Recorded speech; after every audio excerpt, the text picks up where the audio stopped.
we know he's not right now 100 million in terms of value, but this is it. If you want somebody, this is what you have to get done.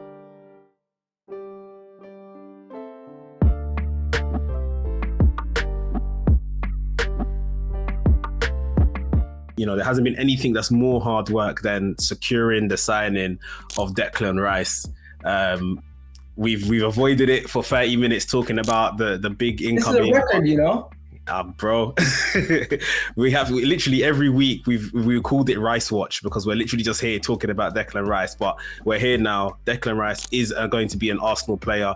I think apparently he had his medical on Friday, just gone. It will more than likely be announced this week so that he's within the team when we start the friendlies within the next week or so. Before we get into what we wanted to talk about with Declan Rice, Igal, kind of just give me your thoughts on Declan Rice signing for Arsenal. It's a great signing. We got our number one target. That's what we wanted, and I'm very happy that we've gotten we've gotten all these deals done. But the Declan Rice deal it's somewhat a pivotal deal because when was the last time we got a player that everyone in world football wanted? Sol Campbell, or Mesut Ozil. Really and truly, this is those kind of signings. I think the day that we got to hear you go for Declan Rice is kind of similar to when we signed Ozil. Maybe not as emotional because it wasn't the last day of the season, but it's also great because preseason's a couple days away and we already know the player is going to be an Arsenal player.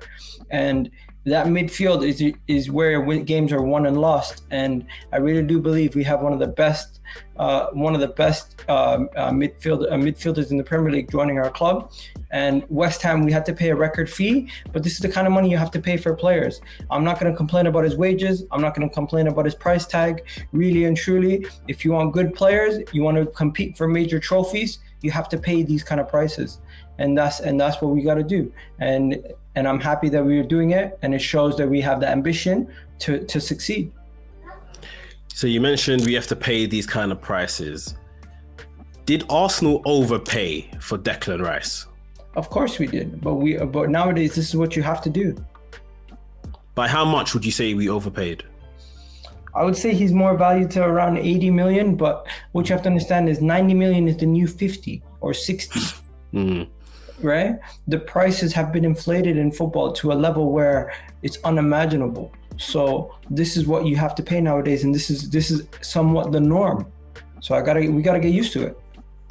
Yeah, I think people see 100 million pounds and they're like, oh my God, he's not better than Zidane. He's not better than Pirlo. But Zidane and Pirlo were not playing in a market where transfers were going for this kind of money. How much money did Zidane go to Real Madrid for? At the time, it was a record transfer. Right now, that would probably be like 200 million. That's true. That is true. So in terms of, because obviously, okay, so you said about 80 million should be his real value. I guess the other 20 million, is that based on the British passport? Is that based on potential? Or is it just what West Ham wanted? What would you say that other 20 million came down to? That other 20 million came down to West Ham did a good job and Man City came in and kind of raised the price. And we originally thought we were going to get him for around 80 million.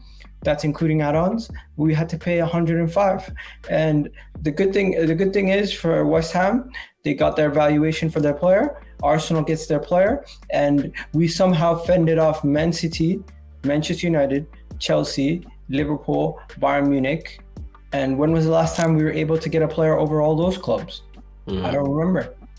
Yeah. Paul, do you think we overpaid for Declan Rice? And if so, by how much?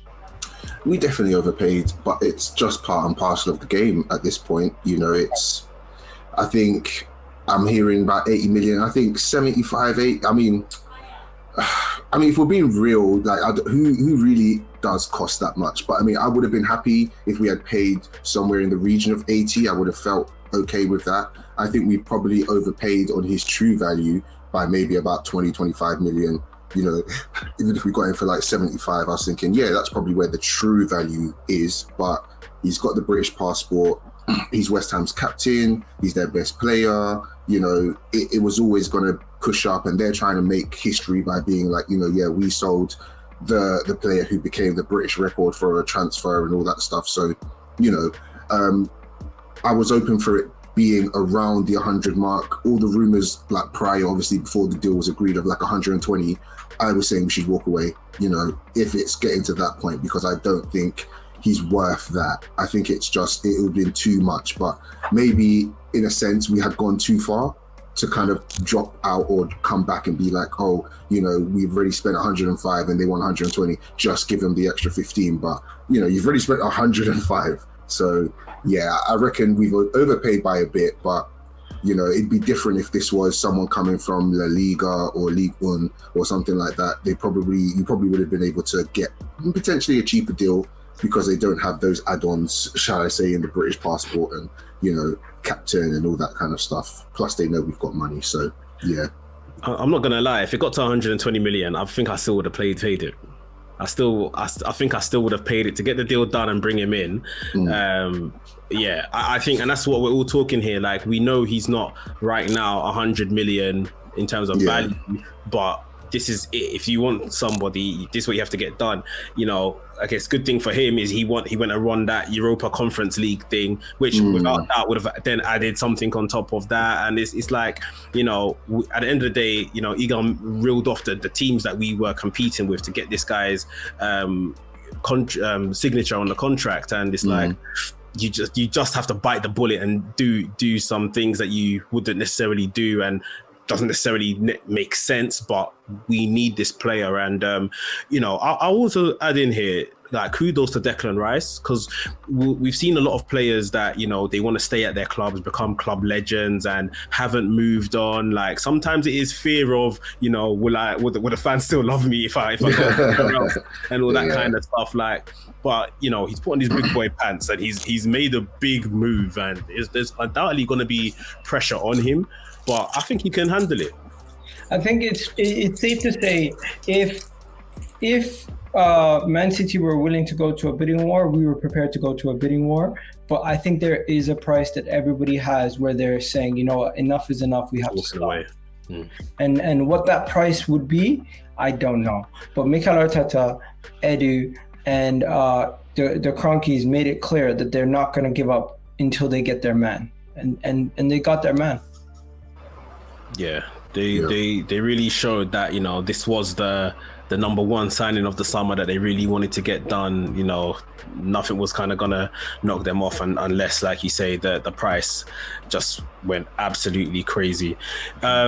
How does he compare? I'm talking in terms of price wise now. Like, we saw in January, is Enzo Fernandez came to Chelsea, 100 mil or 105 as well, or something like that. Am I right? Yeah, similar ballpark. Yeah. How does Declan Rice compare? Different kinds of players somewhat, but Paul, what would you say in terms of who do you think's got the better deal or the better player? Oh, we do 100%. I think Enzo's a tidy player, but again, that's someone who had, I'm not even sure how long he was at Benfica for, but obviously he's had a great World Cup campaign, which, you know, throws on like an extra 50 million onto your price tag if you have a good World Cup. And he played a handful of games in the Champions League. I think, you know, they're riding on potential where, you know, he's a good player, but is it going to translate? Is he going to be able to actually, you know, adjust and be the £100 million player? Where we've seen Declan Rice, where of course we're thinking, you know, he's been in a mid to lower tier team. We know what he can do. We've seen him at England. We've seen him in the league. We've seen him carry his club to a European final and win it. I think we just have loads more to go off on, to feel more confident that, you know what, we're even now going to surround this player with more better players around him than at, you know, Souček to the right of him and all them kind of players. So you never really know with these sort of things. It is like a flip of a coin with transfers. You know, Declan Rice could come and, you know, he could just not get it. He might not just be able to adapt, or, you know, things just happen. But I think if we're going to say, get as much information as you can before getting this player, I think we've got more information. We know he can do it in the league. You know, he's an athlete. He's got the physique, the play style that we need to advance our midfield. So I would say, yeah, I think he's got more than enough quality to be able to say that he will be overall a better signing than Enzo Fernandez. I'm just going to say this. We are replacing Granit Xhaka's leadership with Declan Rice also. That is a key point that we have to remember. Yeah. Because Granit Xhaka leaving and Declan Rice coming in go hand in hand. Now, we have a better player now than Granit Xhaka and Declan Rice. But what I need to know is how the rest of the midfield is going to work. I'm not going to speak too much about Kai Havertz yet, but if Partey does leave, we would need to bring in another midfielder, or else we would actually be weakening our midfield, even with the signings of Declan Rice and Kai Havertz. We still need to keep Partey, or if we sell him, bring in someone of equal value or experience, or at least somebody who we rate that can get to that level. But yeah, that's what I'm saying. It's not. I don't really question Declan Rice at all. Declan Rice is for 100 million. He's the closest thing to a sure thing I've ever seen for Arsenal. I don't think when we were looking to sign Pepe, anyone was going to say this is 100% going to bang. Remember when we were looking to buy Lamar for 90 million? Yeah, I was scared about that. I remember that. Yeah, this guy's not Alexis Sanchez's level. Why are we paying 90 million for him? That's true. And that was years ago. So 100 million in today's market for a player who's played that many games in the Premier League, can play as a DM, can play as an 8, can, even if we're crazy, you can play him as a 10. He can play as a centre back. I honestly think England international. Yeah, I think this England international, Premier League proven, Premier League captain, just won a Conference League. Bro, there's no way you can tell me he isn't going to deliver for 100 million. If he flops, it will be the biggest shock in football history. Yeah, I think that's for sure. Yeah. And I don't think anyone's expecting that, but like you said, it'd be crazy. It'd almost be like a surprise. I think people just it might even reflect poorly on him rather than us, because he's shown us he could do amazing things. So it'd just be like, where has the talent gone? Yeah. I think for me, there's something that I really like about Arteta and the signings that he's made, and trying to make them all kind of Premier League signings. It's like we're now going out and buying the best players in the Premier League, and it means they can just come in, they know the league, hit the ground running. Those that he tends to buy young players anyway, but those that he's buying from outside of the country are the younger ones that will have time to, get to that level in the Premier League. So yeah, I think this is just another, maybe we're talking a bit early, but like we're saying, it's very close to a sure thing. This is going to be another really promising signing for Arsenal, and we're literally just waiting for the announcement. Iga, what you expecting in terms of the content, the media side of things when it comes to Declan Rice announcement by Arsenal? Arsenal like going to town with these announcements. Anything particularly you expecting? Just be patient. Just be patient. Expect there to be, that thing where someone stands in the middle and the thing is going in a circle. You're going to probably have something like that. The little camera.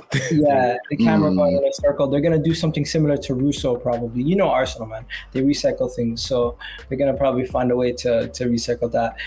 Stan Kroenke's on a budget. Now he is, yeah. Now that he spent all this money, he's on a budget. But yeah, you know what? If you believe Twitter will tell you he's being announced every day. Declan Rice is being announced tomorrow. He's being announced today. Everyone and their mom has already seen him at London Coney doing everything. Like, stop it. The honest truth is, he's an Arsenal player. We know it's been done for a while now. It doesn't. To me, I don't need to see him holding up the shirt to get. All I need to see is him playing. If we don't announce him and we just see him playing in a preseason game, I wouldn't be surprised.